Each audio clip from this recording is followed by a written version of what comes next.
poetry, resulting in 6 state medalists. He also serves on the Region 2 4A Speech Regional Advisory Committee. He serves as a clinician, contest manager, state prose and poetry judge, and he is just a general fangirl of UIL in general. Those are his words. All right. So it's my pleasure to present Daniel Gambill. Hi, everybody. I am so excited to be here today. It is a little bit daunting not being able to see people. So I normally am able to kind of feed off of an audience, kind of like you do on stage. So I'm going to do my best with all of that, given the circumstances. But yeah, so today I'm going to be presenting Raise the Stakes, Take Your Talents to the Next Level. I have found over the past few years that I've been doing this that people love to empower their students, but sometimes we forget to empower each other or ourselves. And I'd like to give some tools to kind of maybe change that a little bit.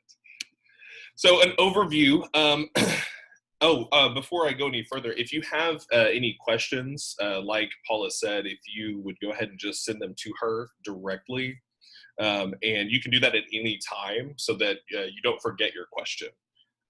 But yeah, so I'm going to do a little introduction, and then we're going to go through things to remember. We're going to talk about script selection, thinking outside the box, but remaining within the rules, placing the spotlight on your students, and then we'll have some time for some questions. So that is me at a rehearsal this semester with the one act that, as unfortunately we did not all get to go as far as we all wanted to.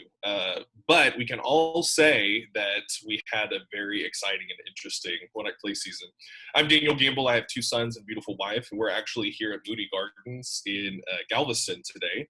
And we're going to go to the beach after a while, and we're going to spend some time relaxing. So I hope y'all can do the same. Yes, I've been in one act play for 10 years. This was just my 10th year. I've done middle school and high school. So if you're a middle school director, don't be afraid of asking how something can translate into middle school. If something seems very high school level, that maybe needs to be translated a little bit. I've won at every level, and I've also lost at every level. So no matter how your season ends, I've been there, so I understand that. I'm a contest manager, a clinician, director. I've even judged a one act play contest before, and I just love the contest. So some things to remember before we get going. These are my opinions, and I have some quotes from some different directors around the state and a judge. That just kind of have these are my ideas, and I'm sharing some of their quotes as well, but these aren't the only ways to approach one act play. I'm hoping that you can take away something from this session, even if you don't take away everything, because it needs to be your show. It needs to be your method, your process. So I hope that I can empower you to do just that. One act play should be broken down into 2 distinct sections. I firmly believe that this is a contest and it's an art form. And if you do only one, you're neglecting the other, you're not honoring the contest. So I think that it's important to remember that there is contest day, but until it's contest day, it's an art form. And then that it is still an art form on the contest day. So it's your production, so do it your way. And every play is a true story. I just want to kind of briefly, before we go through everything, even if you are doing a play that is completely fictitious and is on the moon, the reason that we do these plays is because they tell truths, and it is somebody's true story. So that connection to this true story that could be completely fantastical in a different world, in a place that has never existed, it is still a true story. And finding that truth is a key to the storytelling in theater, but also in one act play. So Larry Balfe said, "Play selection is one of the most important aspects of OAP. Never choose a play because you think it can win. Pick a play that you are passionate about." So first, we're going to talk about script selection just a little bit. The most important thing is that you obtain as many scripts as you possibly can, and that you read plays, you buy plays, borrow plays. The UIL has a huge library that is open to everybody in the state. Right now, of course, it's closed because of the current COVID situation, unfortunately. But once it's back up, we will all be notified, and you can just borrow. Well, it's like a library. You can rent it for a while, and you can read all the scripts that they have there. And there's some stuff, but it's all on the UIL website to look at. So buy plays, borrow plays, and just read as many plays as you can. And I will tell you a secret that I read plays starting at the end, because I find myself reading the first couple of pages of a script and just being a little bored because it's all exposition, or I don't know what's going on.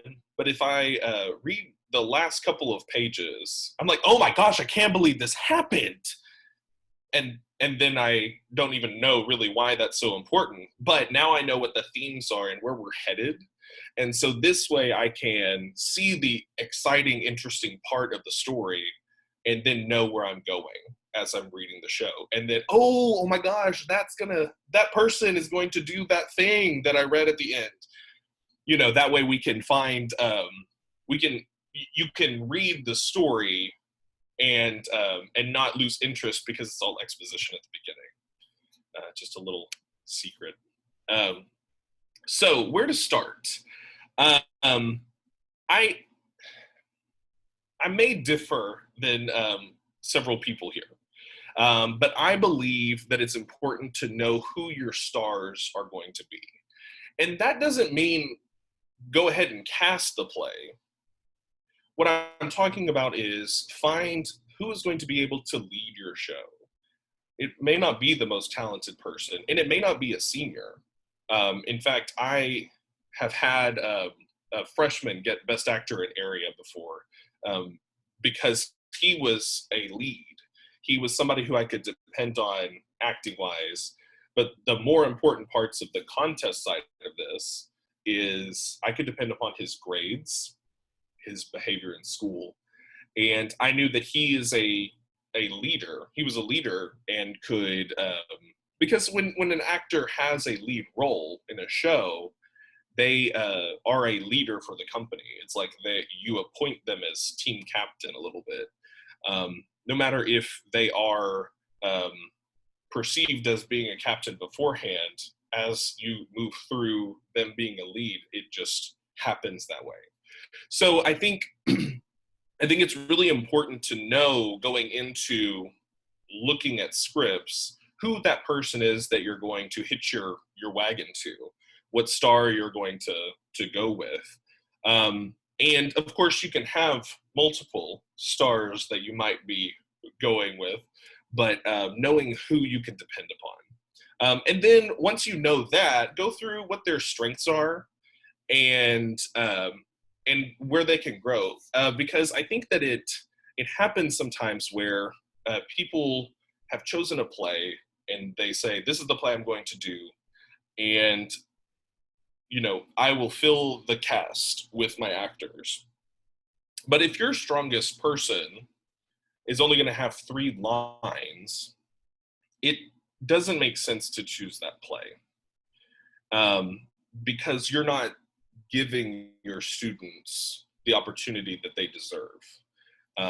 So again, reading scripts. So read scripts that would feature these students. And I stepped over something. I think it's also important that you figure out where it is that your students are going to be able to grow from. If you start off with a show and they have a role that they've played basically before, they are not given the opportunity to grow. And after all, this is educational theater, and education comes first in that title. So it's important that they grow from the experience as well. So read scripts that would feature them. And if you find a script that you love and it doesn't feature them, maybe put it to the side, put it in on your list of your plays that you want to do. but maybe put it aside for that year, and build the show to show them off. Okay, and show off your actors in a way that they're going to be able to, to win awards. Something that's going to give them the meat in order to win one of those. So Secret, I do judge plays based on their title.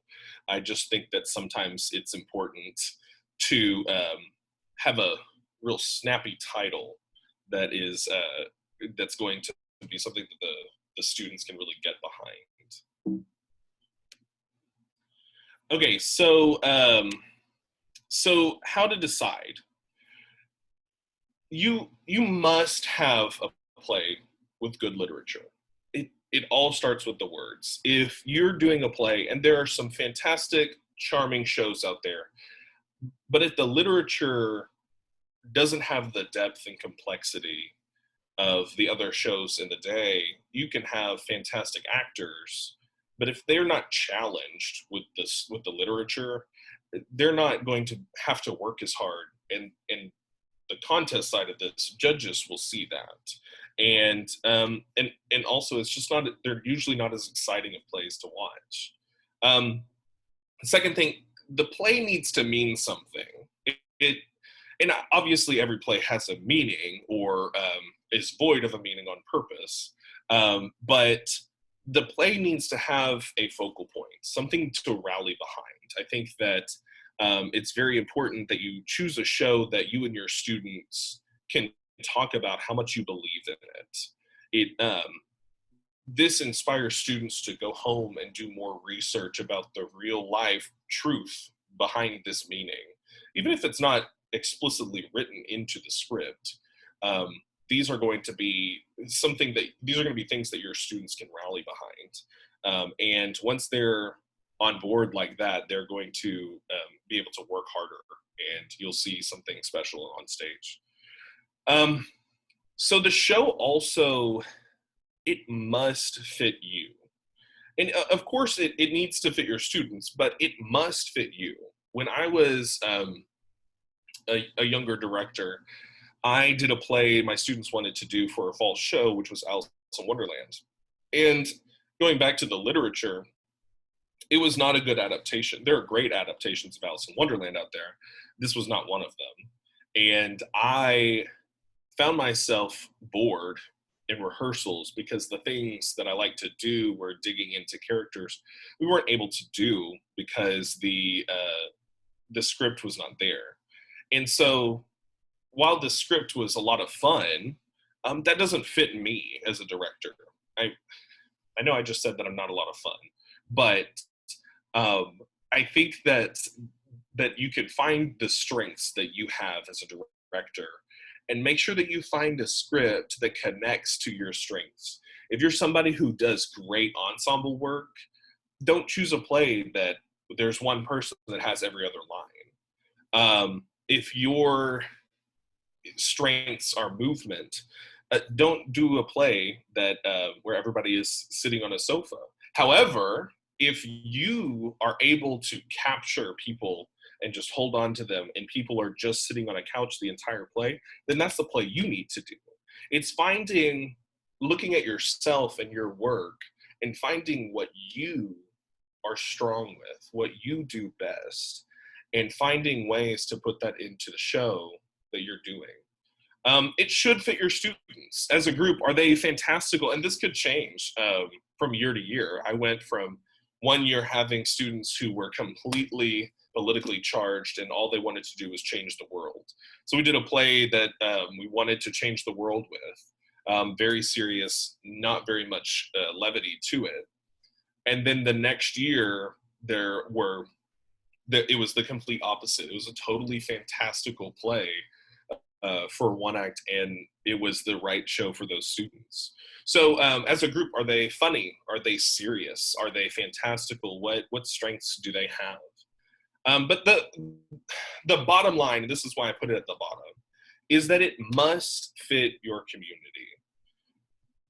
You are doing a disservice to yourself and your students if you choose a play that's not right for your town, for your city, for your school, because it's not important to push the envelope. If you push the envelope just to push the envelope, that's going to come across in the performance. And that's going to put you on the bad side of your administrators and anybody that has to come in contact with that. So, but if your school, if your community is okay with things being a little more on the cutting edge, a little more on, I'm at a loss for a word. A show that does push the envelope, then you can do that. But don't just push the envelope because you can. Don't just choose a script because it pushes the envelope.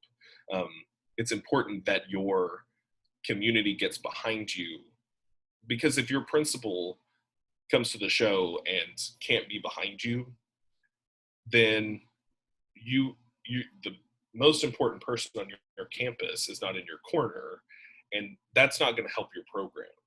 Doing a show that your community can rally behind is going to be the kind of show that builds your program and has elementary school kids knowing about how great the program is, and it just builds for years and years. And you can see this in those schools that are at state every year. It seems that's what they have done a great job with, is finding their community and sticking to it, something that's going to make their community proud. So a myth with choosing scripts is that's overdone.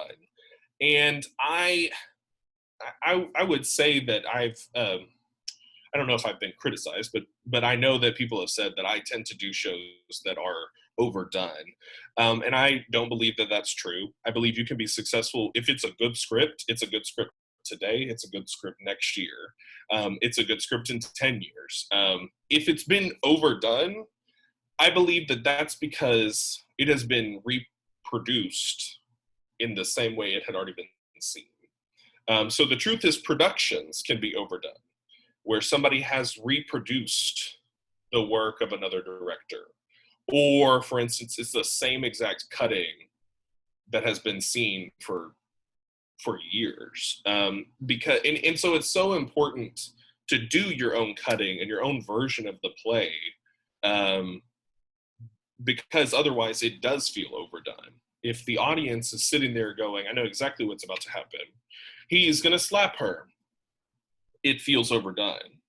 But if you're doing it and presenting the show in a way that it feels brand new, then everybody's on the edge of their seats, even though they've seen it 100 times. So don't get scared of a script because it's overdone. Especially because if this was true, if overdone was true, nobody would do Shakespeare or the Greeks, and they are done every single year.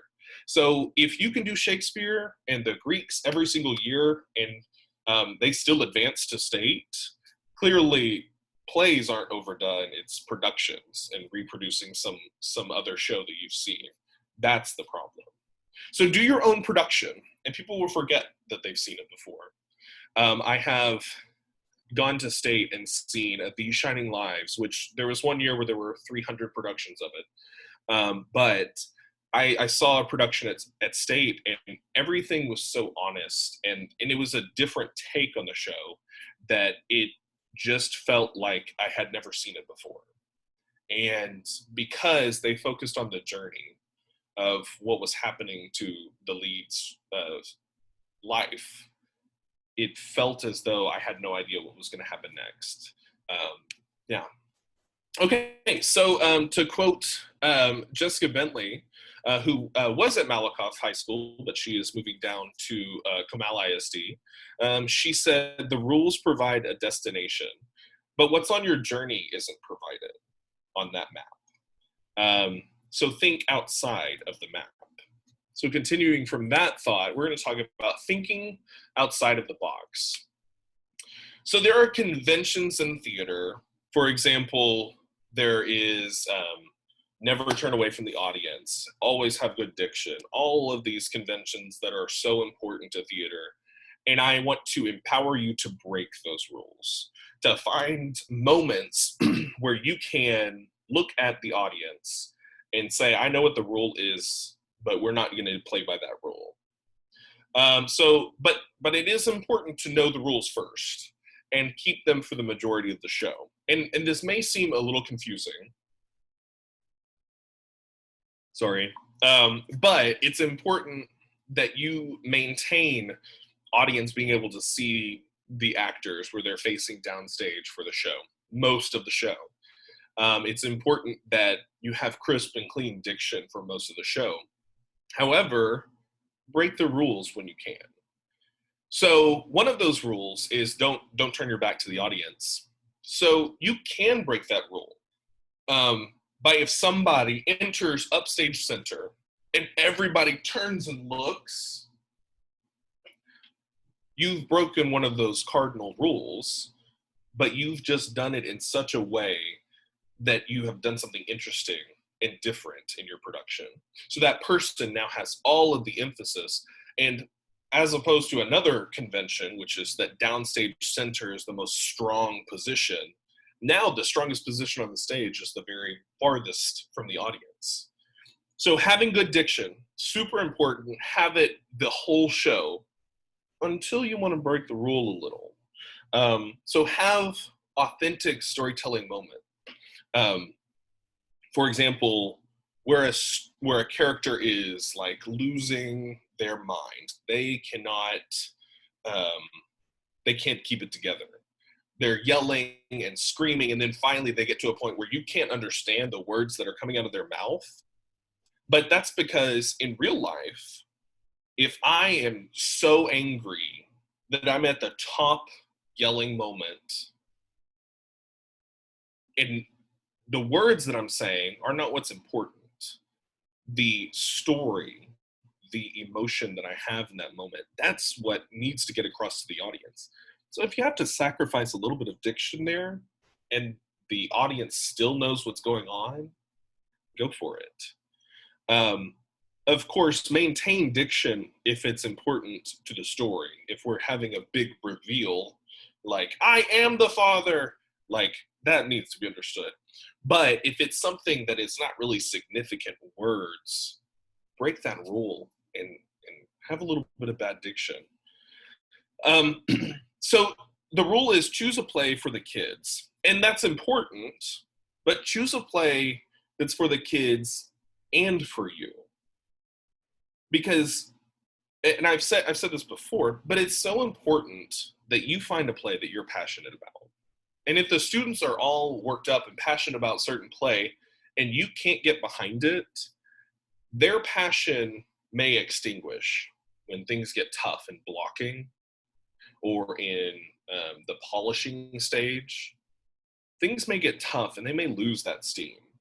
So if you don't have steam to give them, then the show is just going to tank, and it's not going to be a service to either the students or you.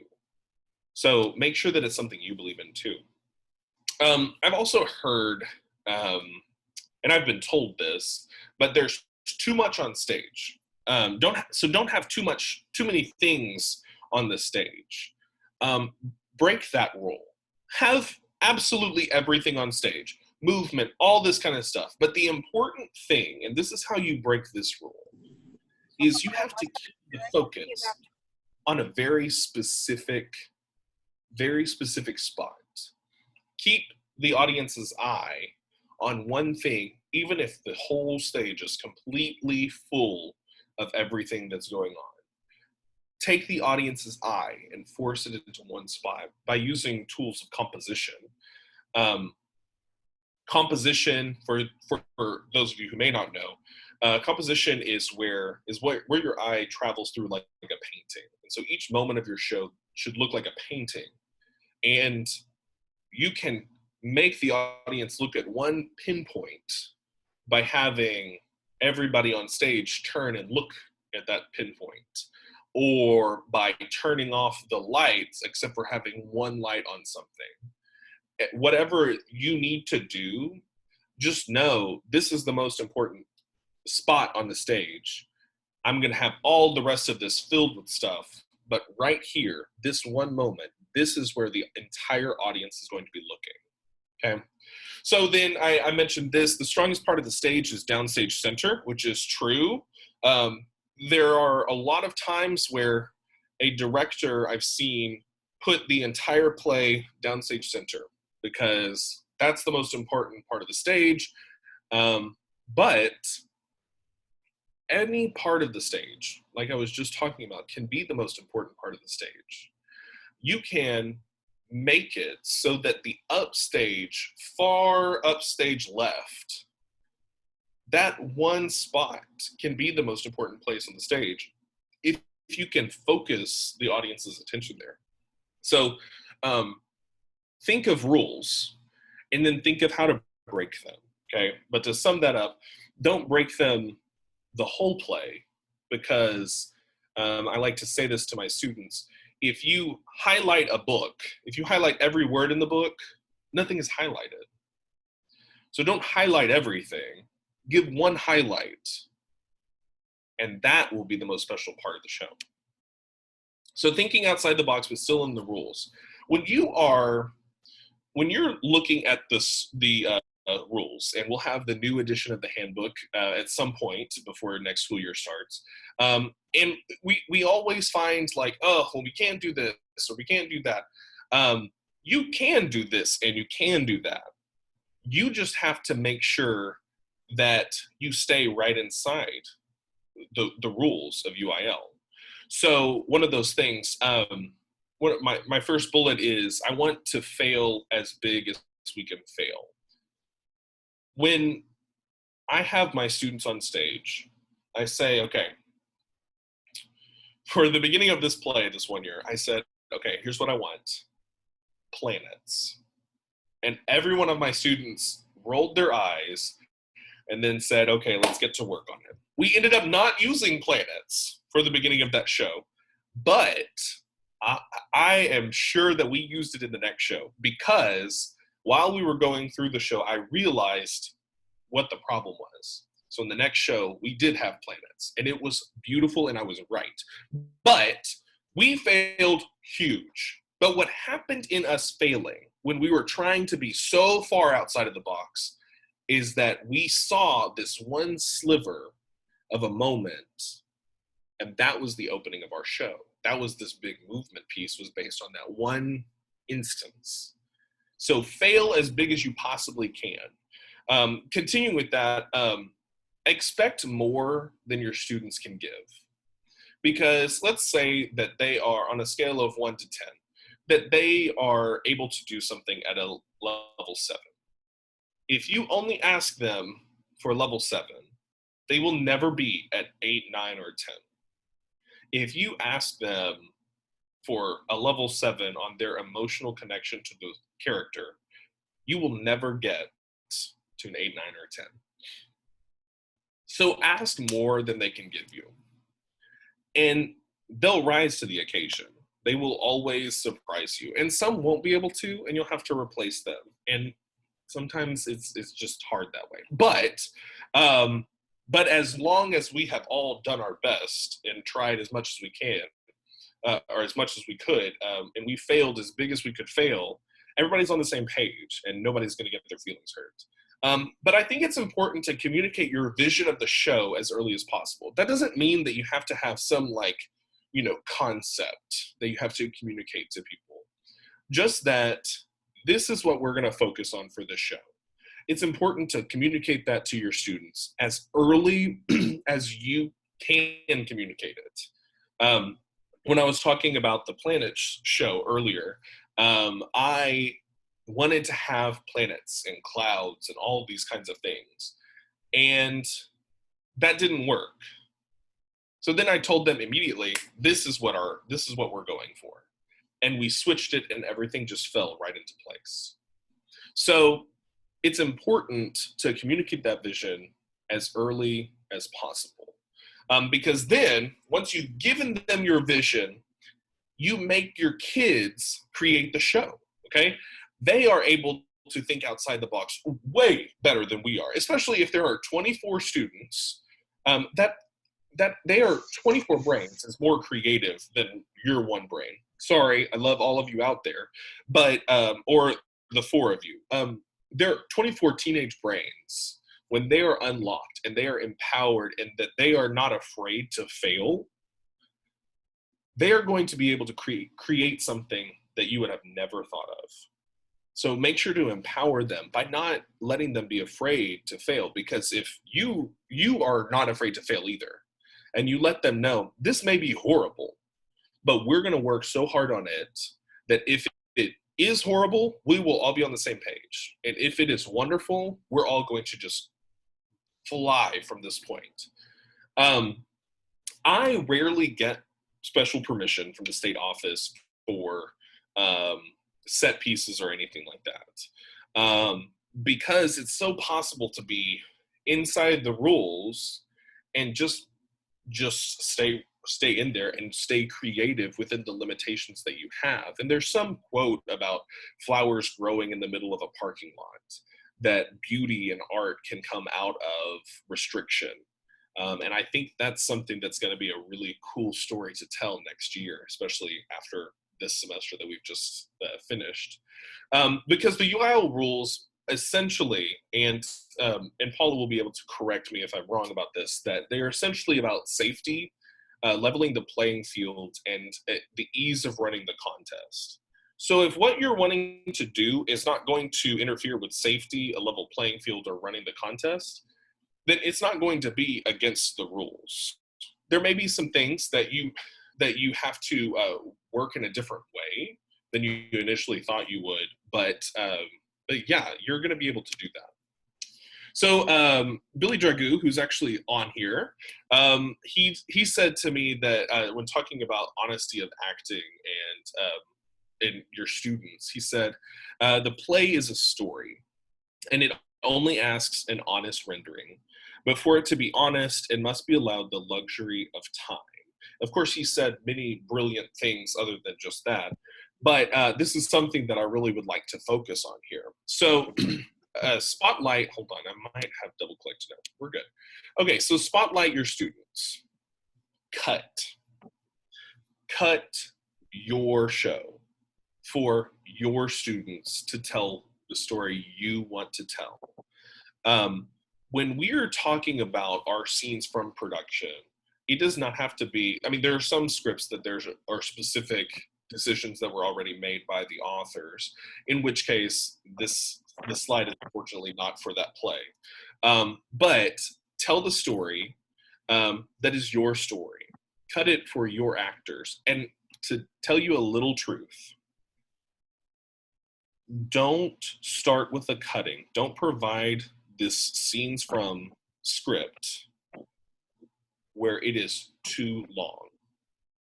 Start with a show that is severely cut down.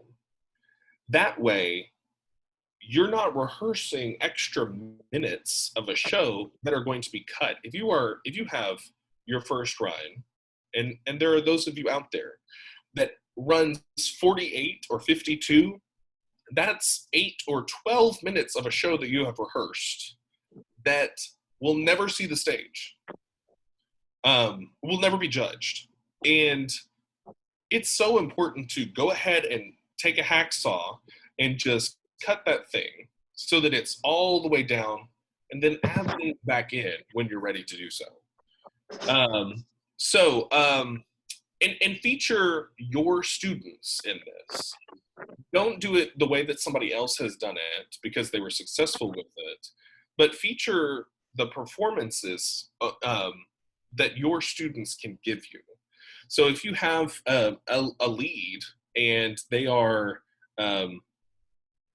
they're not cutting it, you can cut a little bit more from them and provide this supporting actor a little bit more meat to work with, and that is always going to be better than a lead who's not pulling their weight. So allow places in your story where the audience can stop. Let people digest things. Anybody who's seen one of my shows knows that I love a quick pace. But you've got to stop and allow the audience to take a breath with you. Okay. we can move on. So actually, another director, Woody Pratt, who I don't know if she's on here or not, I didn't see her name, but she presented the other day, and I quickly wrote down what she had said because I wanted to quote her here. Summarize the story for other people as succinctly as possible. So when you're talking about looking at your cutting, tell the story as succinctly as possible is what she says. And then anything else can be cut. That doesn't mean you have to cut everything else. You still have to have 18 minutes worth of a show. But you can, anything else can be cut. So make sure to focus on that story and then allow those moments where it's necessary. So spotlight your student. Action. Direct your students to find their moments, okay? And we've all heard that, but the thing that's important with these moments is that the moments between two characters, it's not just the acting that you're seeing, it's the storytelling, and it's so many other things. So something interesting that I was told several years ago was that the apron is where the awards are won. So when you're directing your students and giving them moments, don't put them upstage of a big fluffy couch. Put them in front of that couch. Don't put them upstage of something bulky that's going to take away from their moment. Give them that moment and let them be unfiltered. Let them have this moment where they can turn to the audience and the audience can see their inner thoughts, something that they may not share with the other characters on stage. Let them be seen, and the apron is a great place for that. Don't be afraid of putting your students' feet where their toes are off of the stage. I will tell my students that all the time. I want your toes to be off of the stage. That's how close I want you to be to the audience. So allow them to be unblocked when it's their moment. And acting is action, okay? It's not just gestures, as Dragoo said to me. It is not just gestures and parading emotions around. It has to be something that is clear. There are three main kinds of gestures, which are demonstrative, indicative. So demonstrative is to demonstrate something. This is how you use it. Indicative, that one over there, this one, me. And then there's empty gestures, okay? And in those, you can use them in different ways. And I'm using a lot of empty gestures as I speak because I talk with my hands a lot. And I think I'm overcompensating for not being able to see people. There's literally a wall right there, but I digress. It's important that the acting is clear and that it is, in fact, action. Two people just sitting on a couch is not acting because there's no action to it. There has to be moments of engagement. We have to be able to see them breathe. We have to see that what they're talking about is important to them so that the audience knows how important it is, so that the audience will pay attention to it. And ask a couple of questions. How do you want, this also comes from Billy because he's brilliant with acting. How do you want the other person to feel in the scene? And what do you do to make that happen? Those are questions to ask your students. How do you want the other person to feel? Or what do you want them to do? And what are you going to do to make that happen? Okay. So spotlight the students. I like to use this idea of an entire meal. Okay, so meat, or for those of you that don't eat meat, the other main dish, whatever that might be, but it is the thing that is going to make your body grow. So give those students something that's going to make them grow, right? Push them out of their comfort zone. Don't give them something at a level 7 because they're already there. Push them higher than that. So the sides, the stuff that makes it interesting. Like nobody just wants to eat like a piece of chicken. While chicken's great and can be cooked excellently, what you also want are the sides, those wonderful carbohydrates, the stuff that makes it interesting. So what that metaphor is talking about is something that they are going to bring to the character, to their performance, that's going to make it interesting and something to remember. So spices. So these are little bitty flakes of things. Like when you are cooking, um, well, if you don't do this, you should. You should try it. It's pretty cool. Putting spices on your food that has little bits, little tiny pieces of salt, little tiny pieces of pepper, all of these small things that just enhance the flavor of your meal and elevates it to a new level. So those are the little bitty things that every performer can do. Not just the leads, not just the people who have 100 lines, not the people who have 10 lines, people who have 0 lines or have 1 word and they say no on stage. The little nuances that they bring to the character are just as important, because nobody wants to eat naked chicken. Nobody wants to eat just a white chicken breast that has just been cooked, just baked, or just boiled. If you add spices to it, it becomes something completely different, something that you crave. So adding these little nuanced moments, these little tiny details, that's what creates a great performance. So then we've got fruits. So the fruits are the part of the meal that is so sweet. That's the truth in every character. And the thing is, and I put this down at the bottom, every story is your student's story. Okay? Every story has a moment that is their story.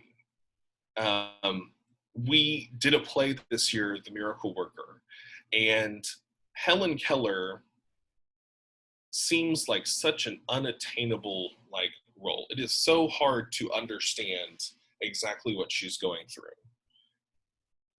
But when you break it down to she wants to have her way, man, that is me. I want my way all the time. Enneagram 8 right here. I want it to be my way. And I don't like it when I don't get my way. And that's the truth that I have in common with Helen Keller. And so that truth is in every character that's on stage. However, they may not be playing their own self. They may be playing the villain in their own life. They may be playing the bad guy that they have known, the persecutor. They may be playing the abuser, and they are the one that had been abused. So it's important that you make those connections as you're going through a script, as you're going through a production, sorry. And then dessert. Oh, find the fun words. Don't forget that there are words that will be said on your stage and they will never be said again. In Man of La Mancha, which is this year's theatrical design, one of the songs has the word whithersoever. Like, you will never say that in a play ever again. So don't throw it away. No, whithersoever. No, it is that is something exciting and some sweet dessert that you will never get to have again. So don't throw it away. Remind your students of that. Okay, I think that brings me to questions. All right. Okay, Daniel. Okay, so Daniel, I have a few questions here. And so the first one we have is, do you think that once a school has pushed the envelope with a show, every version thereafter should push the envelope? No, I don't. I have taught at very conservative districts, and I have seen Mariner done very, very, very sexually and have lots of innuendos that aren't necessarily things that my school would be comfortable with. And I did the show, and we did not have all of those, and we were named alternate to state. So I don't think that you have to do a show that is. I don't think you have to do it um, as pushed as it's been done in the past. No. To keep pushing. How do you organize your What I Play rehearsal? Like, how long do you rehearse? How early do you start in the process? So I work at a school. I'm the only director in my school, and we start. This past year we did a Christmas musical. We did White Christmas, so that kind of threw off my normal process. Normally, we will have done our big fall show right before Thanksgiving, and then when they come back from Thanksgiving, we kind of easily begin doing some table reads, and we may have an after-school rehearsal, um, but we may not before Christmas break or winter break, because also they have exams that are coming up, and I want to make sure that my students understand that I believe in their grades being good and that being a priority for them. So I want to model that behavior. So we actually begin rehearsing after school in the spring. How I organize my rehearsals, I actually am very different than some people, and I do very little table work up front, because there's a portion of the brain that students or that adolescents actually use primarily for learning things, and I forget what it's called. My wife could tell you, but it is the portion of the brain that learns by doing. And so I feel that when students are sitting just reading through things, that I have had less success than when we do a table read. We get on the same idea with regard to inciting incident, dramatic question, and all that kind of stuff. And then once we have that, we go to the stage. And as we're processing, we will have an entire rehearsal where we are doing table work, but we're not at a table. We're on the stage, and we're all sitting there, like working through each and every line to really tell those stories. So I don't do a lot of table work. If we're talking, and then I go through and block it. I'm a slow blocker because I don't have it. I don't go into rehearsals with anything pre-blocked. We start on the stage, have nothing written blocking wise in my script. And there are some people that are fantastic directors that are the complete opposite, have everything written down. But my version of that is we just go onto the stage and we start moving through things, and we stop and we go back and we change things. But each and every individual rehearsal, if that's what the person was talking about, my students they know that once the bell rings, which we do have a class, but I did not have everybody in it this past year, that they are to start rehearsing, and also, or they're to start warm-ups, excuse me. So, or if we're at our after school rehearsal time, that once it's time to start, they are finished warming up. So when the bell rings, they're finished warming up and we're ready to go. And then we rehearse. We are very rarely just sitting at a table. I know that that's successful for a lot of people, but that's not how I work. So. Okay. Kind of piggyback on that question. So somebody has a question about play selection. How soon after the year begins do you select your play? I may know what I'm doing for One Act 2 years from now. Like, I generally know a show way ahead of time. But I think that's because of how many plays I read, and that I will be looking at somebody who's really doing a great job as a sophomore. And even though they may not have a ton of lines or even any lines, I'm like, that kid would be great in this play. And I go and I pull that script and I kind of read it again, and I start envisioning what that show could kind of look like. So that's kind of where I start. Okay, all right. Any advice for when you don't have things like a psych, but you want to try to use it at a contest? So if you don't have certain technical elements on your campus, what do you do? Oh, Any suggestions? Yeah, so when I was first at my first year at Crandall, which is a cavatorium, and it is beautiful compared to some spaces that I have seen and people have told me about. But when I was first at Crandall before I came to Sunnyvale, this the backstage space is about 9 inches from the curtain to the wall.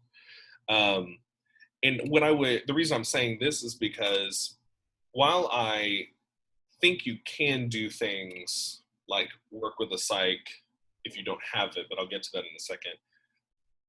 I think you need to block your shows for the ease of your own space.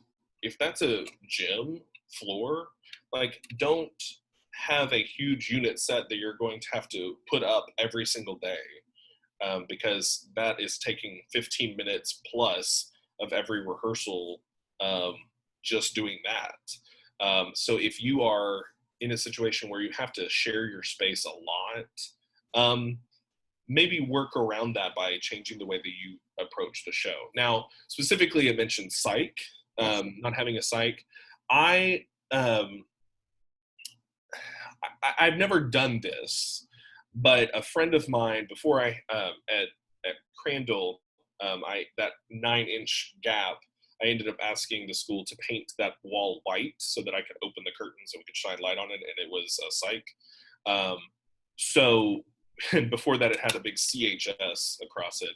But the once a friend of mine said, you should just go outside and look at it with the sky in the background. I don't know how successful that would be, but um, whatever you have available to you, if you just do have the wall in a hallway and you can get your students there, you can you can get some pretty cheap LED lights. They're pretty accessible now, even if they're not stage LEDs, and kind of toss them on that wall so you can kind of see how your blocking is going to look with it. And I'm not sure that I've answered the person's question. So if whoever you are out there, if you would like to get a convo going, you can ask me on Facebook, or you can email me. My email's right there. Okay. All right. Here's a question. I think maybe I can answer this one, but that way maybe, I know this question comes up quite a bit. If you cut way down and then add back in material, how does that work with the cutting you submitted for approval? Can you do that? So I think I can answer that one because, yeah, because it comes to me all the time. So the answer to that is, it depends on how much you want to add back in. So all of us have like, oh wow, we cut this line and it's the theme of the entire play. Right. So, that happens, oops, right? So something like that, you would just, basically you would send me an email that you would like to add back, this line or a couple of lines. You gotta be careful when you're starting to add back pages. It's like, oh, well, I really need to put half of the first act back in and all that. Well, then you need to resubmit the cutting because it's not the cutting that was approved. So that kind of answers that one. But don't be afraid to say, to email me and say, we want to add back these, these lines or these words. And usually we can be very accommodating. Yeah, and to kind of go behind that, just in my personal experience, because that's the way that I do my cuttings anyways. I have emailed the state office with, hey, this was initially cut, I would like to add it back in. Is there a way that I can do it? And I just kind of say, this is what the cutting looks like here. If I can just add it so that it flows like this. And so that has been successful for me. Of course, I haven't asked many times for a script. I have kind of put those all into one email so that it's all kind of right there, and it shows together how much I'm putting back in. Right. I think we have one more question. So you talk about blocking. So any suggestions on how to begin? We know you work really organically and all that, but say we've got to get this thing staged. What suggestions do you give? Where do you start? I spend a whole lot of time thinking about what I want the show visually to look like. I think that I also look at a lot of stuff on Pinterest, not to like to copy, but just like that would be cool if I used it in this way. I think that, and of course, when talking about blocking, it's important to stay true to the production you're doing. So I think get first your vision of the show, what story you want to tell, and then kind of be intentional and plan where portions of the play are going to happen. And you can do that as you're going. We've been downstage left the entire show. Maybe we need to move this scene in the middle, downstage right. So I would say it's a lot of trial and error and not being afraid to fail. And also my students know that they're going to have to be flexible, because until it's right, we're going to, anything can be changed. I'm not sure if I answered that. Did I? Okay. I think I'll also email you. So we'll go ahead and Yeah. do the last question. So this is a Yeah. really cool one. This is a first year teacher Oh, feeling great. pressure about the set. Solo teacher at her school. How important is it to have a real set? Will it be hopeless if I go bare stage? First time doing UIL. You will not be hopeless going bare stage.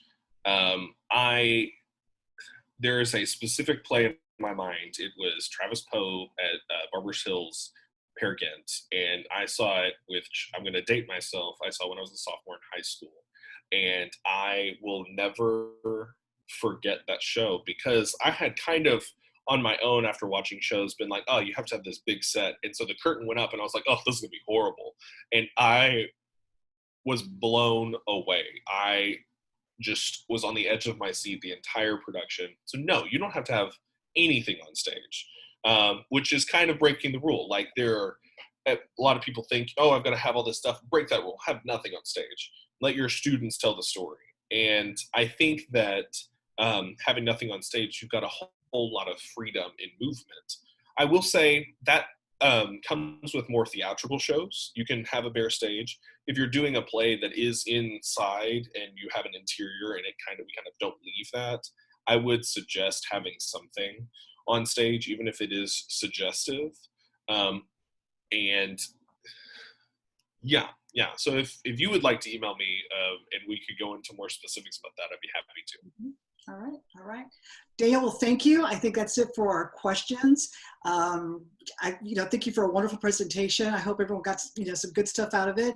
We're really excited about these sessions that are coming up. Tomorrow we have a session on theatrical design with Rachel Gomez. So go back and check the schedule that we have 2 months of sessions for you. Yes, so all the way through. Thank you very much. A wonderful session, folks. Thank you for attending, and we'll